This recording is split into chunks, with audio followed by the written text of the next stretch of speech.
Assalamualaikum warahmatullahi wabarakatuh. Oke guys ya, admin kali ini akan melanjutkan alur cerita manhwa tentang seorang pria muda berangkat untuk membalaskan dendam gurunya. Seorang seni bela diri yang dulunya kuat, yang dihianati oleh anak buahnya sendiri, dan nyaris lolos dengan hidupnya.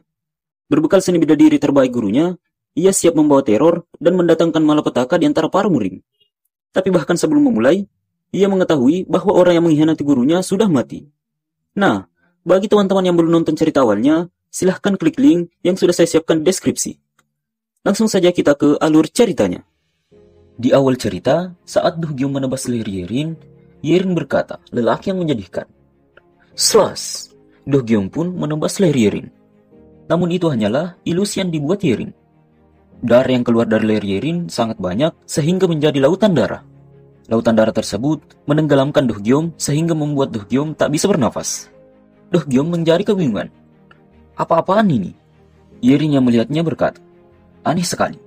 Di luar, dia adalah orang yang sama yang aku temui hari ini. Tapi di dalam, dia benar-benar orang asing. Dia juga tidak kesurupan oleh roh pendendam. Apa yang sedang terjadi? Aku tidak pernah melihat kasus seperti ini sebelumnya. Apa itu tidak apa-apa, hanya menjegal dia saja. Tiba-tiba saja dari kejauhan, Gangrung meneriaki Yerin. Yerin yang mendengarnya langsung berbalik dan tanpa ia sadari, ia melepaskan ilusinya. Do Gyum yang terlepas dari ilusi menjadi terkejut. Sebuah teknik ilusi? Kapan dia memberikan mantra itu kepadaku? Do Gyum menjadi sangat kesal. Wanita sialan itu. Dia berani menggunakan sebuah ilusi padaku. Do Gyum langsung menebas Yerin yang sedang lengah. Gangrung yang melihatnya langsung melesat ke arah Yerin.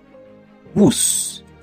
Gangrung kemudian menghentikan tombak Do Gyum dan dengan cepat ia berada di depan Do Gyum dengan niat menyerang balik Do Gyum dengan telapak tangannya. Yerin yang melihatnya langsung menghentikan Gangrung. Hentikan! Gangrung yang mendengarnya langsung menahan kekuatannya tersebut. Hari ini, hari keberuntunganmu, Bung. Walaupun Gangrung menahan kekuatannya, Do Gyum tetap terlempar ke belakang akibat serangan Gangrung. Tuh, keras! Gangrung kemudian berbalik ke arah Yerin dan berkata, apa kau tadi berkata sesuatu? Yerin yang merasa jengkel berkata, jangan berlagak tuli denganku. Dia tidak mati kan? Gangrung berkata, tentu saja. Seorang seni bela diri tidak akan mati karena itu. Mendengar perkataan itu, Yerin berkata, bukannya akan lebih aneh jika dia tidak mati karena hal seperti itu. Menyingkirlah. Aku harus mengecek dia terlebih dahulu. Gangrung berkata, oh, ayolah. Kau tidak harus lakukan itu. Percayalah padaku. Yerin yang terkejut melihat Do Gyum bangkit kembali berkata, kau benar. Saat Gangrung berbalik, Do Gyum langsung menyerang Gangrung. Gangrung dengan cepat mengangkat Yerin dan melompat ke belakang untuk menghindar. Saat Gangrung mendarat di tanah, tiba-tiba saja akibat dari serangan Do Gyum, tanah yang jadi pijakannya langsung runtuh. Gangrung dan Yerin terjatuh bersama runtuhan tersebut. Do Gyum yang melihatnya, ia tersenyum dan berkata, itu adalah tebasan badai, sebuah teknik spesial dari gaya tombah keluarga Do. Itu yang terjadi ketika kau hanya menghindar dari serangan frontal. Tapi siapa yang menduga bahwa aku harus menggunakan tebasan badai untuk mengurus 2 orang saja? Do Gyum mencari kembali pamannya yang sedang kabur, dan ia melihat pamannya masih berlari menuju gerbang utama. Kau hanya sampai sejauh itu? Segala kesempatan yang aku kasih ke dia, tiba-tiba saja ia merasakan reruntuhan batu yang menimpa Gangrung dan Yerin bergerak. Do Gyum melihat Gangrung dan Yerin tidak terluka parah. Gangrung berkata, apa kau baik-baik saja? Yerin menjawabnya, aku pikir lututku sakit. Mendengar perkataan itu, Gangrung kembali berkata, yang benar?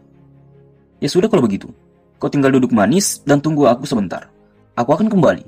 Sambil memegang kakinya yang sakit, Yerin berkata, jangan sampai kau bunuh dia. Lalu Gangrung berkata, ya, aku mengerti. Itu semua bagus selama aku tidak membunuh dia kan? Do Gyum yang melihat Gangrung mendekat berkata, waduh, terkutuk sekali diriku. Aku tidak menduga kau akan merangkak dari sana tanpa luka yang banyak. Aku tidak tahu trika apa yang kau gunakan. Gangrung yang mendengarnya hanya terdiam. Dan tiba-tiba saja, ia memukul tanah yang menjadi pijakan Do Gyum. Seketika saja, tanahnya pun langsung hancur, dan Do Gyum dengan cepat melompat ke belakang. Yerin yang melihatnya langsung memarahi Gangrung. Kau akan membunuh dia kan? Mendengar perkataan itu, Gangrung hanya tertawa kecil dan berkata, tidak, itu hanya sebuah peringatan kecil. Ya, peringatan kecil. Aku pikir lebih baik aku memperlebar jarak antara kalian berdua. Seketika saja, Do Gyum langsung menusuk Gangrung, dan dengan cepat, Gangrung menghindar dan melompat ke belakang Do Gyum. Ia langsung menekan titik vital Do Gyum pada bagian leher. Tetapi itu tidak mempan. Do Gyum hanya tersenyum. Kemudian Gangrong menendang kembali Do Gyum dan membuatnya terlempar. Ia bangkit kembali dan menyerang Gangrong dengan tombaknya. Tarian spiral pungjing. Swas! Semua serangan dari Do Gyum dapat dihindari oleh Gangrong dan memperdekat jarak tersebut. Saat Gangrong berhasil mendekat, ia menangkap tombak milik Do Gyum dan memukul wajah Do Gyum. Ia terlempar kembali ke belakang. Kemudian saat Do Gyum terlempar, ia bangkit kembali dan membuat Gangrong terkejut. Dia masih bisa berdiri? Tidak peduli betapa tangguh dirinya. Pukulan itu seharusnya membuat dia pingsan setidaknya setengah hari. Kalau dipikir-pikir, aku sebelumnya memukul dia dengan serangan telapak jahat dan dia juga tetap bangkit. Do Gyum yang sedang melemaskan lehernya berkata, apakah iya atau tidak, aku terlalu lengah. Aku terlalu fokus mengejar paman sehingga aku hanya berpikir meninggalkan tempat ini. Walaupun seseorang yang mengenaiku 2 kali masih ada di depanku ini. Anjir, apakah aku menjadi polos seperti Gyum karena aku di tubuh dia? Do Gyum melihat ke arah gerbang, dan dia tidak melihat pamannya lagi. Sepertinya paman telah melarikan diri. Bagaimana dengan kau kalau begitu? Dengan hasrat membunuh, ia berkata, apakah kau pantas mengisi waktuku sekarang setelah aku harus menunda urusanku dengan pamanku? Mendengar perkataan itu, Gangrong dengan wajah datarnya hanya terdiam. Do Gyum dengan penuh kemarahan, ia berkata, apa kau lawan yang pantas yang aku tunggu sepanjang hidupku? Gangrong berkata, aku tidak tahu bacotan apa yang kau keluarkan. Seketika saja, Gangrong melesat dengan cepat ke depan Do Gyum. Pus! Tapi aku akan membuatmu tertidur pulas kali ini. Do Gyum hanya tersenyum mendengar perkataan itu. Saat Gangrong menyerangnya, seketika saja tubuh Do Gyum menjadi sangat lentur dan menghindari serangan tersebut. Ia menyerang balik ke arah Gangrong. Suk, suk, suk. Seketika saja, Gangrong menghindar dan melompat ke atas. Kau punya beberapa gerakan aneh, Bung. Saat Gangrong mendarat, Do Gyum menyerangnya kembali. Slash! Gangrong langsung melompat ke belakang. Kemudian, Do Gyum menebas kembali Gangrong dan menusuk Gangrong. Fus, fus, fus. Seketika saja Gangrong menghindarinya lagi dengan melompat ke belakang. Do Gyum pun menyerangnya dan menusuknya kembali. Saat Gangrong menahannya, tiba-tiba saja tombak tersebut berbelok dan menyerang bagian belakang Gangrong. Seketika saja Gangrong dengan cepat menjatuhkan dirinya ke depan. Pedang di tombaknya hampir mengenaiku. Saat Gangrong masih di bawah, Do Gyum langsung menyerangnya dengan lutut. Dan dengan cepat, Gangrong menahannya dan menangkap tangan dan kakinya. Gangrong kemudian menyerang Do Gyum dengan sikunya. Akibat dari serangan tersebut, Do Gyum mengeluarkan darah dari mulutnya. Dan bebatuan di belakangnya ikut hancur dan menimpa Do Gyum. Gangrong berkata, apa aku sedikit berlebihan? Bagaimanapun juga, kau tak akan mati karena itu. Tapi itu butuh waktu untukmu bisa sadar lagi. Mimpi yang indah, Bung. Saat Gangrong hendak pergi, tiba-tiba saja Do Gyum bangkit kembali dan menebas Gangrong. Pus! Dengan cepat, Gangrong melompat ke belakang Do Gyum. Kau pasti bercanda kan? Kok bisa kau pulih dengan sangat cepat? Do Gyum yang melihatnya ke belakang langsung mengayunkan tombaknya ke belakang. Dan dengan cepat, Gangrong menahan tangannya dan menyerang bagian leher dan wajahnya. Ia kemudian mengangkat Do Gyum dan mengempaskannya di bebatuan bukit. Gangrong menyerangnya lagi dengan jurusnya. Serangan tapak 5 cincin, penghancur surga. Serangan tersebut tepat di bagian dada Do Gyum dan membuatnya terjatuh kembali. Gangrong yang melihatnya tak bergerak, ia hendak pergi lagi. Kemudian, Do Gyum bangkit kembali dan menebas Gangrong. Seketika saja Gangrong menghindar. Slash! Ia melompat ke belakang untuk menjaga jarak. Gangrong yang kebingungan berkata, lagi? Kau sanggup bergerak dalam keadaan seperti itu? Do Gyum yang bangkit kembali tersenyum dan berkata, menarik sekali. Dunia murim ternyata tempat yang menarik sekali. Selagi mencari mati-matian untuk lawan yang layak, semua yang aku bisa temukan hanya sampah yang hidup dengan reputasi yang tak layak. Namun aku di sini menghadapi seorang Gosu sekali di sebuah tempat di mana aku tidak mengharapkan bisa babak belur seperti ini. Do Gyum sambil menundukkan tongkatnya berkata, hei kau, aku coba memberitahumu sekarang bahwa kau akan menyesali jika kau tidak menganggap aku dengan serius. Bahkan jangan pernah berpikir tentang bertarung setengah-setengah. Berharap hanya keluyuran saja di tempat ini. Jika kau tidak menghentikannya, kau akan membuka sebuah pintu menuju neraka. Dengan hasrat membunuh, Do Gyum berkata, aku menunggu 10 tahun sialan untuk ini. Bahkan sampai menyingkirkan sejenak apa yang terjadi dengan pamanku. Apa kau pikir aku akan meninggalkan dunia ini, di mana sebuah tempat yang gak bisa menerima orang sepertiku? Aku akan bunuh mereka semua. Aku akan pastikan semuanya merasakan neraka yang sudah aku lalui. Jadi jika kau ingin menghentikanku, bersemangatlah. Gangrong yang mendengarnya berkata, siapa juga yang peduli?